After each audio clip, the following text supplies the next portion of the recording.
Yes, welcome to Blowing Smoke with Twisted Rico. I'm your host, Steve Ricardo. I don't always mention this on every episode, but I should, and I will now. The intro and the outro music is the title track from the Charm So Pretty record, which was not so ironically recorded at the original New Alliance studio, which was located at 1312 Boylston Street in Boston, right near Fenway Park. That building is no longer there physically, but lies beneath the condo skyscrapers that now stand there in spirit. The building stands there in spirit, I mean. We are now here in the brand new New Alliance building complex located in Union Square, Somerville, Mass., which houses the new recording studio as well as New Alliance East mastering, a ton of great artists and art hanging on the walls. This lovely room that we are recording in, and the office of our guest today, one of the owners and founders of New Alliance and Curve of the Earth Records, artist, musician, and friend, Detroit, Michigan native Alvan Long. Alvan is someone I met in 1996 when I moved to Boston while working for A&M Records. It was originally intended for me to be it wasn't originally intended for me to be based in Boston, but when my apartment in New York was burglarized, my boss at A&M, Richie Gallo, suggested that I move to the Polygram distribution office in Woburn, Mass. Otherwise, Alvan and I might not have ever met.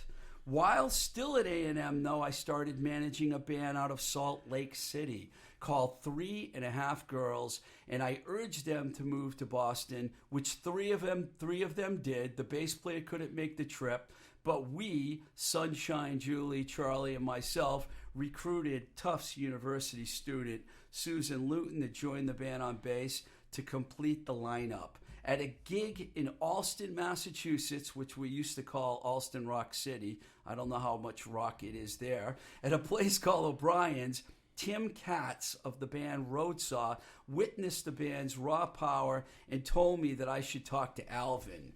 Before a blink of an eye, we had a deal with Curve of the Earth Records and recorded the band's one and only record, Rule, with then fairly new record producer and old friend of mine, Sir David Minahan, in his very first recording studio, which was called Capertown Sound. To this day, I stand by that record. It's a gem. During that time, I also opened my first Twisted Rico management office at 1312 Boylston and have many great memories from that building. And that's how my friendship with Alvan began, due to our love of not just music, but the National Basketball Association, which to this very day, we still talk hoop every chance we get.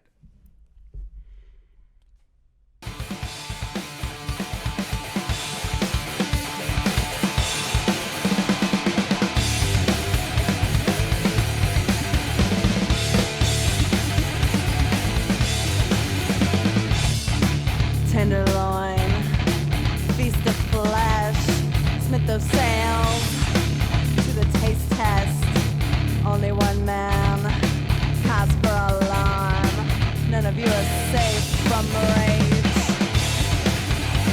Wake up! It's time to die! Wake up! It's time to die! Wake up! It's time to die! Wake up! It's time! Not a sound, not a word, nothing more ever heard, never more. Self-contained, nothing lost is nothing gained. Wake up! It's time to die! Wake up! It's time to die! Wake up! It's time to die! Wake up! It's time!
Wow, that still sounds so awesome to this very day. Welcome to the show, Alvan. Hey, Steve. How you doing? Very good. I've been wanting to get you on Blowing Smoke with Twisted Rico. It only took me about 12 episodes, but I got you now. But that must bring back a few memories for you here. That holds up really well. That's amazing. Charlie sounds great. Charlie, well, see, I didn't think we'd be talking about Charlie. Charlie. Yeah, I mean, I remember when that song hit the local radio stations, man, they all started playing it. They all loved it. You know, they're not around anymore, those stations I'm talking about, but... That's a good single. Welcome to Blowing Smoke with Twisted Rico. It's great to have Alvan Long here on the show. And one thing that I left out before that I wanted to mention was that I had seen Alvan play drums twice in the band The November Group, and then later watched him and his band Down Avenue walk away as the winners of the 1985 WBCN Rock and Roll Rumble. So even though I didn't meet you until 1996, I did see you play. I think that was the 1885 Rumble.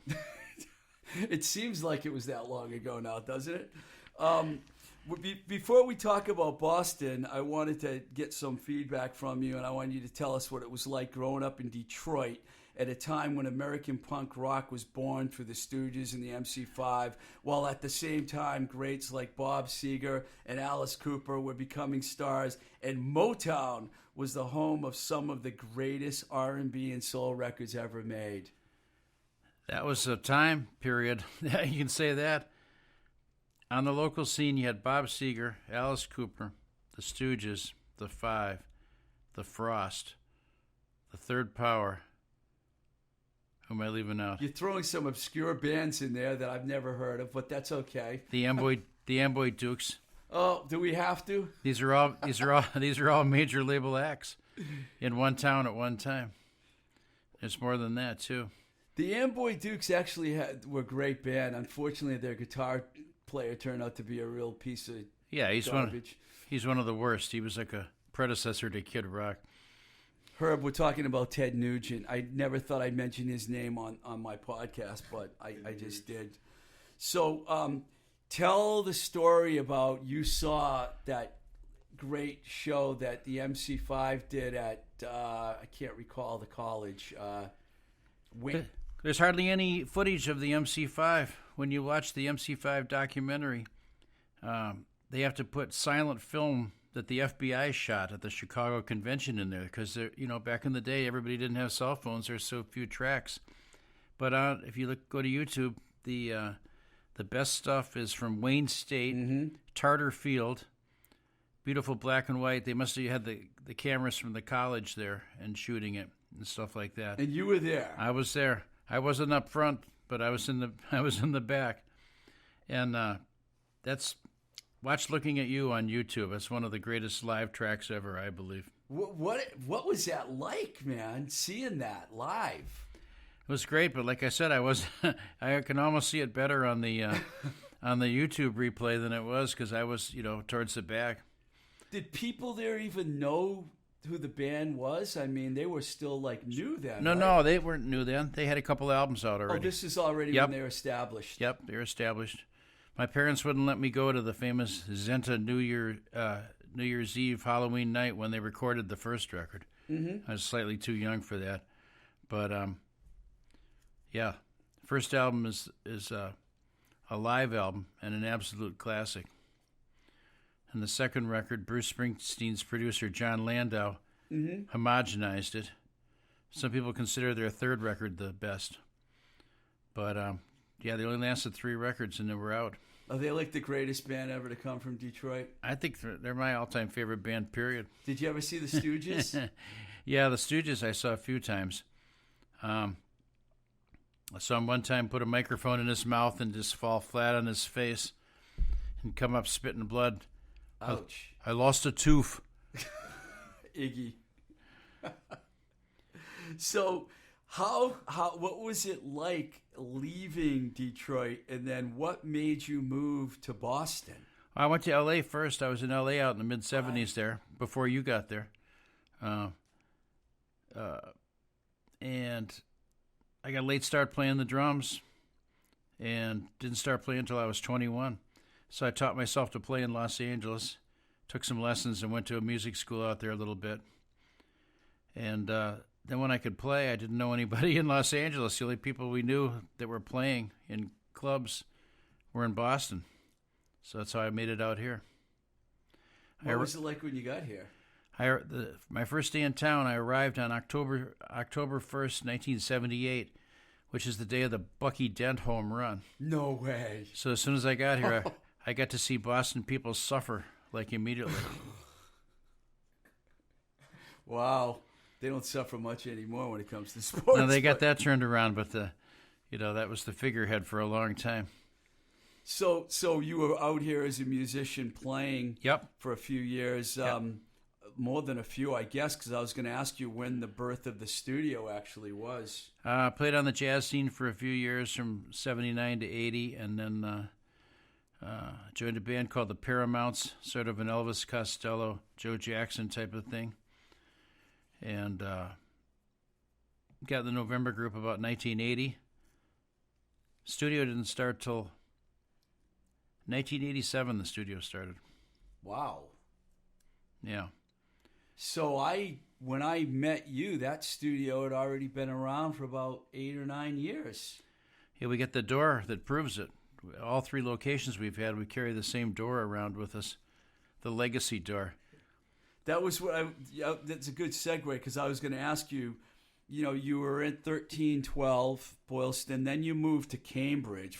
How many years were you there? You were there a while. We were in Fenway for 19, and then, as you said in your intro, when the Red Sox won in 2004, it set off the mad power grab, and they ran everybody out of the neighborhood. And then we went to Cambridge, and we were there for 12. So not as long as the original. No, so 1912, and we've been here 6 months. This is a really, you could answer this question anyway, but what are some of your best memories of the 2 previous New Alliance locations as we sit in number 3 here? Oh, man. I wasn't ready for that one. Incredible parties at both of them. The Cambridge one was set up really well. We didn't do the parties very often, but the whole building would be filled with people, and you could duck into different rooms. It was like an open house party at the same time. Who played? The Trabants, Robbie Roadsteamer. Campaign for Real Time's first show was at the EMF location. We had a great camaraderie at EMF. And there was a good one at 1312 Boylston Street, too, but it was a bigger building, and the EMF was a pretty great spot. Of course, at the 1312 Boylston Street, my old partner Mudrock recorded the Godsmack record, which sold 4 million copies. So no one saw that coming. What's the second biggest selling record ever to come out of that building? That's probably got to be Powerman 5000's first EP. Sold about 25,000 copies. That's also at Boylston Street. Produced by Frank Butkus. Really? Yeah, Frankie. Mudrock was on the road with either Bill Bruford or Steve Hackett from Genesis. And Frankie picked up the slack, and he was in the right place at the right time. I did not know that. Well, I maybe did know that, but I forgot. That's really good. Frankie Butkus. I knew he'd make his way onto this podcast somehow. Absolutely. So there were a lot of cool bands that rehearsed at both studios. Yeah, a lot of good stuff happened. And then we got the label going, so, Quintain, Roadsaw, Swank, 3.5 Girls. Actually, no, you're right. They recorded elsewhere in the building. A lot of people recorded a lot of stuff there. Right. Yeah, I remember the old building had a lot of studios in it. There was about 4 or 5 studios in the old building. Yep. And then it's too bad Minahan didn't make his way over to Cambridge with you guys. That would have been kind of cool. Well, he was smart. He got his own place together, so they didn't get kicked out when we got kicked out after 12 years. Right. Cool. Okay, so we're going to move on to we're going to really get into the good stuff now, Alvan. You're going to like this. Being as you are such a huge fan of the NBA, you ready? If you could start a team made up of Boston rock and rollers, both new and old, what would your team be like? And to help you out, I'm going to give you my Boston Rock hoop team. All right. Are you ready? All right. Okay, because once you see what I'm talking about here, you'll right. figure it out, okay? Here's my starting lineup. Fire At away. the 5, Yeah. we have random road mother Dave. All right. Based on his size and bulk, I think he would be my center. My stretch 4, power forward, is the great Walter Clay from the band Sex Execs, because you need a really tall dude. And he was a tall dude. How tall was he? Walter's 6'5" and Unger's 6'3", so you're building a big front Pretty line. good. Yeah. My shooting guard, we already mentioned him a couple of times. You got to have a great scorer, so I'm going to go with Dave Minahan at the 3. He's going to be my small forward. My small forward. I said shooting guard. My shooting guard's even better. You ready? Clint Connolly Clint Connolly. from Mission of Burma at the All right. 2. And then the point guard was kind of hard, but I figured we needed somebody really loud that could call the plays. And when I spoke to him on the phone yesterday, he reminded me how loud he was. My point guard is Dave Tree. No, I got backups, too. I got backups. I'm giving you a lot of time to think here so you can get your team together because my backups, okay? You can't leave women off your team because it wouldn't be right, especially in this day and age. So I'm going to go with longtime New York Knicks and John Starks fan, Yep. Jill Chili Kurtz at Yeah. the combo guard position. Yeah. She was a pretty good hoop player. I remember we had that playground over there behind the old New Alliance, and she shot some hoops there. Yeah. And at the 3, I got to go with a real scorer, Juliana Hatfield. Who else? You know she's going to come in and hit some threes. And to round the team off, I have to have a couple of bruisers coming off the bench. Al Burrill would be perfect from SSD Control. If there's ever a problem, bring Al in the game. He'll knock a few bodies around. And I'm going to go with my friend Dave Spaz from the Liars because he's 6'3", so we needed more height. And last but not least, in case we need even more late threes in the game, here's my secret weapon coming off the bench. Willie Loco Alexander to hit the long-range threes. And, of course, my coach is none other than Alvan Long. Oh, you're putting me coach on your team. That's okay. right. I mean, it's going to be tough All right. for you to come up with this on short notice, but I think you can do it. All right. Well, it's questionable whether some of those guys can actually pick up a basketball. But That is true. I'm going to put together a team of guys who you actually hit the court with, right? I knew you were going to do this. All right. Let's see. Who you got at center? Walter Clay? I got him at a stretch 4. I got Dave Random Road Mother at the 5. Okay. All He's right. now in White Dynamite, so I don't. In case anyone doesn't know that now. Well, he's let's see if he can move Maurice Starr out of the post. Star. I used to guard Maurice. Maurice is 6'3", 300. He'd catch the ball underneath, and he'd just take his time. He'd look up, find the basket, lay it in, because you'd have to run around the side of him to get Okay, there. for people that know, we're talking about the guy that discovered New Kids on the Block and New Edition, right? That's right. Wow. Okay, I think. Wow. Okay. All right. He's at the center. Going to use 2 guys from Power Man at the forward, Spider and Dorian. Spider's a guy that looked terrible in warm-ups, but when the game started, he would prefer if a guy would have his hand in his face when he shot it. You know what I mean? Spider's a great basketball name, by the way, too. I Yep. don't know if anyone's had that nickname before, but Of course, Spider Sally. it's John Sally, a Detroit guy, of course. And Dorian's a really good all-around player. He's like a Brogdon type, so he can, he'll give you 15, 7 rebounds, and 5 assists. I'm already worried about my team. Go ahead. We're going to have a guy you might not know, but there's a band from Providence that put out some records called Tides. And they had a kid at point guard called Donnie that was like, man, whatever team he was at when you play pickup, whatever team you were on, this kid would win. And he would give you whatever you needed. He'd go inside, rebound, he'd run the show, whatever. He's recruiting guys from Providence for his team, but that's okay. We'll let All that right. slide. He was an engineer at the studio. Okay, all right, I see. So he's legit. We're going to use Paul Souzas on the team. Souza's a 6'2" leaper out of Penn State that competed in the high jump, Olympic trial high jump against Fosbury. One time I lent him a pair of Converse sneakers with absolutely no tread on them. Right. Because we were trying to play some pickup. And he just put them on and said, "Oh, these feel good," and jumped up and dunked flat-footed without No even way. a start. Yeah. I don't know. I think my team's going to get crushed, Herb. Go ahead. You got any bench guys or girls? Our sixth man's Ray Fernandez. Whoa. That's a lot of beef coming off the bench. You want to see long-distance shooting? Really? We'll put Ray in the game. When Ray gets hot, doesn't make any difference if Trevor Ariza's guarding him. He'll just go out shooting it farther. And I got another guy like that, too. That's Marvin Huffman from the Heretics. The Heretics? Incredible long-range shooter, too. And to guard Jill Kurtz, we're going to use Jarva. She can play? Yeah, Jarva can play. She's a nasty defender. I could see it getting scrappy with Jarva and Chili Kurtz. She played field hockey, and they don't like each other already. Well, I know there was an incident, but I don't know. But they don't. Yeah. Well, there's my squad, and I guess I'll have to have you coach it.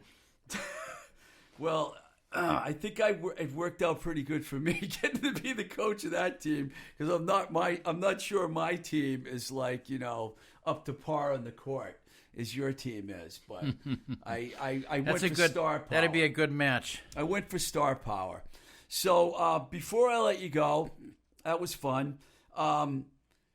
This place has become more of like a art kind of gallery. It's still got the music thing going. But, I know you're into art. What's going on with your art? I mean, do you have shows going on? Do you have future plans? I got a show at Render Gallery in South End currently. How long's that going for? That's going to be up for another month, and the opening is on October 11th. Nice. Yeah, 6 at night. Keith Pierce from Mellow Bravo is going to do an acoustic set at the opening. Really? Yeah. Nice. That's a week from yesterday. You pretty much do art every day of your life, don't you? Yeah, I make art everywhere I go. It relaxes you. That was one of the things I really love about this building. The other buildings had art, but this building, there's new art shows happening every week. And we change it out every 3 months. You guys have a lot of parties, so the public should be aware of that. I know I have listeners everywhere, but I have a lot. This is a very Boston-centric show we're doing right now. So if you're in the area and you hear about a show at New Alliance, they should find New Alliance Gallery on Facebook. Sign up there, and you'll get all the invites. Cool. And the studio's happening now? Studio's up. There's, and the mastering room's up. Everything's running good here. The podcast room, obviously we're on the air now. So happy to be here. Herb's in charge over here with his backup Ed and Dave Tree. Brian James Wanders. Brian James Wanders? Is that his name? Yeah. Wow, that's a cool name. It almost sounds like you're in the Damned, right? Jonestown Massacre side project. Well, thanks a lot, man. I'm glad that you came on the show. Fun, Steve. We'll do it again sometime. Definitely. A couple things before I go, aside from the studio. Actually, I already said that, so I'm not going to go back. I wanted to mention this because we were sad to hear about the passing of L.A. garage rock legend Kim Shattuck this past week. She was the leader of the incredible L.A. garage band, the Muffs, and before that spent 5 years as the bassist of the legendary Pandoras, who were one of my favorite bands, one of the first real all-girl American garage rock bands. Kim now joins the leader of that band, Paula Pierce, who passed away at the age of 31 due to a brain aneurysm. So those two can get together in rock and roll heaven. And it's been a rough year so far for rock people dying, but I'm sure there's going to be more, unfortunately. I'd like to thank our sponsor, JLS Design, 187 Main Street, Leicester, Mass. That's the Cherry Valley section of Worcester. They do custom screen printing and embroidery. Great place for bands to get all their T-shirts, hats, hoodies, etc. You can reach them at jlsdesignprinting.com, jlsdesignsales@gmail.com. I'd also like to thank our engineer, Dorchester's own Herb Morsiglio. I just love saying that name, Morsiglio. the Puerto Rican with the Italian last name, accompanied by the Italian with the Spanish last name. I'm not going to say Puerto Rican last name because that doesn't really sound right. So I'll just say Spanish, the Marsiglio-Ricardo connection. And I also want to thank all our patrons that are supporting the show. Zach, Matt, Ellie, Sue K, Andy, Maria, Chad, and Lee. Your support is fantastic. Once again, if you want to support us, it's only $1 a month on our Patreon page, which is www.patreon.com/twistedrico, where you can also get exclusive photos, updates, etc. Thank you so much to everyone out there supporting the podcast. Until the next time we say goodbye, this is Blowing Smoke with Twisted Rico. I'm your host, Steve Ricardo. Keep the rock and roll alive.